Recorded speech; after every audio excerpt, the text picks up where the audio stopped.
Tipos de poemas, versos y rimas. Para analizar un poema, primero tienes que manejar una cierta terminología o palabras específicas de la disciplina. Primero, tienes que saber que un verso es como cada línea del poema. Después, una estrofa es como cada párrafo que se compone de 2 o más versos. La rima.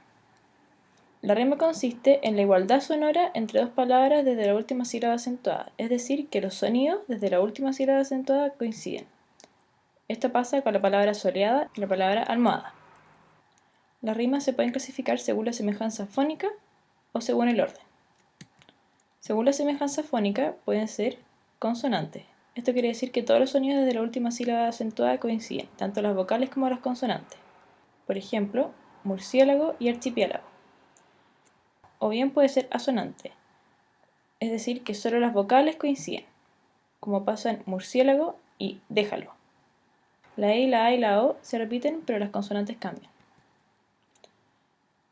Según el orden de las rimas, pueden ser abrazada. Esto quiere decir que el primer verso de una estrofa coincide con el último y los que están en el medio coinciden entre ellos. Para señalar esto se usan letras, es decir, que el primer verso tiene rima A, el segundo verso tiene rima B, el tercer verso también tiene rima B y el cuarto verso tiene rima A. Dice: hombres necios que acusáis a la mujer sin razón, sin ver que sois la ocasión de lo mismo que culpáis. La rima encadenada. Esta rima consiste en A, B, A, B, es decir, el primer verso coincide con el tercero y el segundo con el cuarto. Si lo terreno acaba, en suma, cielo e infierno, y nuestras vidas son la espuma de un mar eterno. La rima gemela. La primera rima coincide con la segunda y la tercera con la cuarta, y así.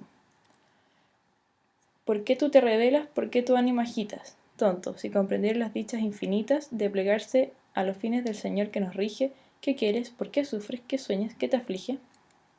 Por último está la rima continua en que todos los versos coinciden. Como dice Salamo y dice la verdad, que las cosas del mundo son todas vanidad. Todas las pasaderas vanse con la edad, salvo amor de Dios, todas son liviandad. Los tipos de versos se clasifican según la cantidad de sílabas, y hay una terminología que también tienes que manejar. Un verso de una sílaba es un monosílabo, 2 bisílabo, 3 trisílabo, 4 tetrasílabo, 5 pentasílabo, 6 hexasílabo, 7 heptasílabo y 8 octosílabo.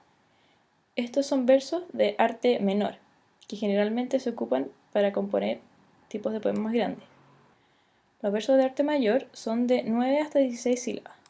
El 9 es eneasílabo, 10 decasílabo, 11 endecasílabo, 12 dodecasílabo, 13 tridecasílabo, 14 alejandrino, 15 pentadecasílabo y 16 octonario. Para contar las sílabas de un verso no basta simplemente que cuentes las sílabas de cada palabra y luego las sumes. En algunos casos ocurre la sinalefa. Esto es la unión de dos sílabas en una por vocales contiguas. Es decir, que una palabra termina en una vocal y la siguiente palabra comienza en una vocal, por lo tanto se dicen en una sola sílaba. Un soneto me manda a ser violante, que en mi vida me he visto en tal aprieto. El da y el a se juntan en a. El me y el e se juntan en me. El to y el en se juntan en tuen. No es necesario que las consonantes sean la misma, como ocurre en visto en. También es importante que sepas que en muchos casos, cuando la última palabra del verso es aguda, se cuenta una sílaba más, y cuando la última palabra del verso es esdrújula, se cuenta una sílaba menos. Los poemas pueden tener estructuras regulares o verso libre. En las estructuras regulares hay una regularidad métrica, es decir, hay una cierta cantidad de sílabas por verso, y regularidad estrófica, es decir, que hay una cierta cantidad de versos por estrofa. El verso libre en general presenta irregularidad, es decir, no hay una cantidad determinada de versos ni de sílabas. Vamos a ver los tipos de poemas o las estructuras más comunes. El romance. El romance consiste en una cantidad indefinida de versos que sin embargo se componen por octosílabos. Son estrofas de 4 versos en rima A, B, C, B, es decir, el segundo y el cuarto verso riman entre ellos. La octava real. La octava real consiste en una estrofa de 8 endecasílabos con 3 rimas abrazadas y una rima gemela. Esta es la que usó Alonso de Ercilla para escribir la Araucana. La décima.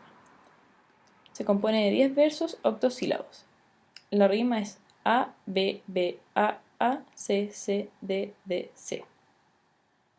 El soneto se compone de 14 versos en decasílabos. Son 2 estrofas de 4 versos en rima abrazada y 2 estrofas de 3 versos que tienen rima C, D, C, D, C, D.